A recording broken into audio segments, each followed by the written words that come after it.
মোহাম্মদ মাসুম সামাজিক যোগাযোগ মাধ্যমে মাসুম রাজ নামেই পরিচিত। ঢাকার নবাবগঞ্জের হাসনাবাদ এলাকার বাসিন্দা তিনি। মাত্র 2 বছর আগেও যার চলাচল ছিল অতি সাধারণ। হঠাৎই যেন পেয়েছেন আলাদিনের চেরাগ। অভিযোগ রয়েছে এই মাসুম দীর্ঘদিন ধরে মাদক বিক্রি করে গড়েছেন ব্যাপক সম্পদ। খোঁজ নিয়ে জানা যায় রাজধানীর ঢাকার যাত্রাবাড়ি থেকে অবৈধ অস্ত্র কিনে দোহার নবাবগঞ্জে বিক্রি করেন তিনি। মাত্র কিছুদিনের মধ্যে হাসনাবাদ এলাকায় গড়েছেন 5 তলা ভবন। এছাড়া হাসনাবাদ চকে ও আলালপুরে গড়েছেন বৃহৎ মাছের প্রজেক্ট। এর সবই মাদক বিক্রির টাকায়। তার 5 তলা নির্মাণধীন ভবনে প্রতিদিন বিকেলে থেকেই আসর বসে মাদক সেবন ও বিক্রির। এমন অভিযোগে মাঠে নামে এশিয়া বার্তার অনুসন্ধানী দল। সোমবার বিকেলে আমরা অবস্থান নেই ওই ভবনের আশেপাশে। ভবনের সামনে যেতেই প্রধান গেটের ভেতর থেকে বন্ধ পাওয়া যায়। তথ্য মতে 2য় তলার ঠিক শেষের রুমটিতে চাদর দিয়ে জানালায় ঢেকে চলছে মাদক সেবন ও বিক্রি। এ সময় একটি মোটরসাইকেলে 3 যুবক ভেতরে যেতে গেট খুলতে বলে। পরে সাংবাদিকদের উপস্থিতি দেখে দ্রুত সটকে পড়েন তারা। কিছুক্ষণ পর বেরিয়ে আসে মাসুম। পরিচয় গোপন করে তিনি তার নাম বলেন মিলন। ভেতরে ঢুকতে চাইলে বাধা দেন মাসুম। বলেন প্রশাসনের অনুমতি ছাড়া নাকি ভেতরে প্রবেশ করা যাবে না।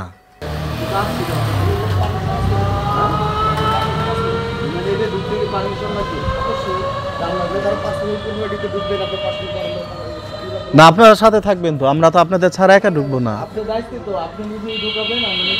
আপনি নিজেই গেটটা খুলে দেন,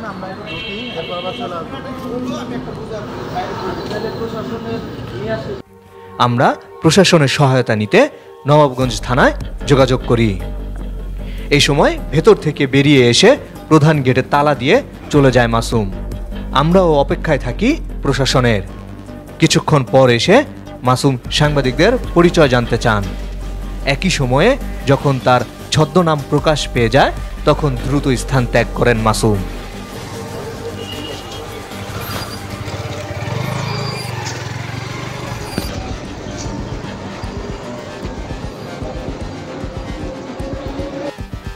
এদিকে ঘটনাস্থলে পৌঁছায় নবাবগঞ্জ থানা পুলিশ। ভবনটি নজরদারিতে রাখার কথা জানান তারা। স্থানীয়রা জানান সন্ধ্যার পর মহড়া দিয়ে বিল্ডিংয়ের ভেতরে থাকা মাদক সরিয়ে নেন।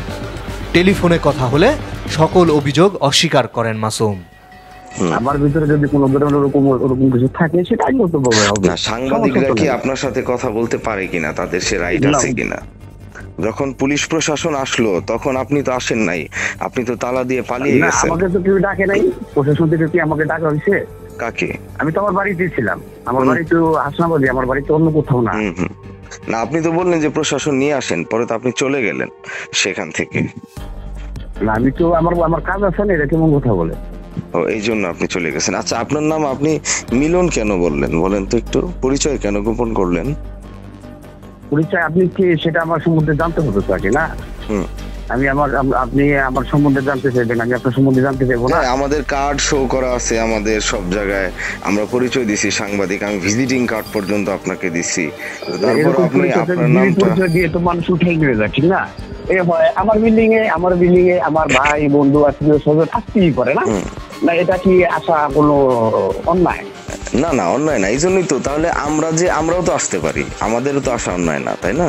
আমরা তো পুলিশের কেউ না। এই ব্যাপারে দোহার সার্কেলের সিনিয়র সহকারী পুলিশ সুপার আশরাফুল আলম বলেন, বিষয়টি গুরুত্ব দিয়ে তদন্ত করে ব্যবস্থা নেওয়া হবে।